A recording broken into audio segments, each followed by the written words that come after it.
اور سور پھونکا جائے گا تو یکایک یہ اپنی قبروں سے نکل کر اپنے پروردگار کی طرف تیزی سے روانہ ہو جائیں گے۔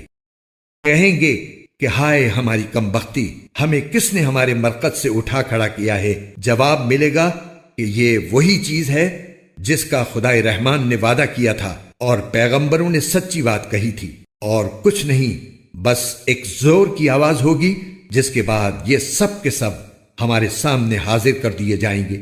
چنانچہ اس دن کسی شخص پر کوئی ظلم نہیں ہوگا اور تمہیں کسی اور چیز کا نہیں بلکہ انہی کاموں کا بدلہ ملے گا جو تم کیا کرتے تھے۔ جنت والے لوگ اس دن یقیناً اپنے مشغلے میں مگن ہوں گے، وہ اور ان کی بیویاں گھنے سایوں میں آرام دہ نشستوں پر ٹیک لگائے ہوئے ہوں گے، وہاں ان کے لیے میوے ہوں گے اور انہیں ہر وہ چیز ملے گی جو وہ منگوائیں گے۔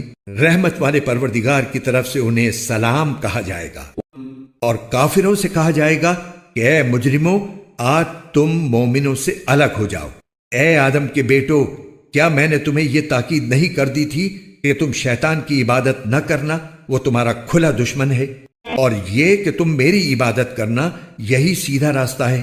اور حقیقت یہ ہے کہ شیطان نے تم میں سے ایک بڑی خلقت کو گمراہ کر ڈالا۔ تو کیا تم سمجھتے نہیں تھے؟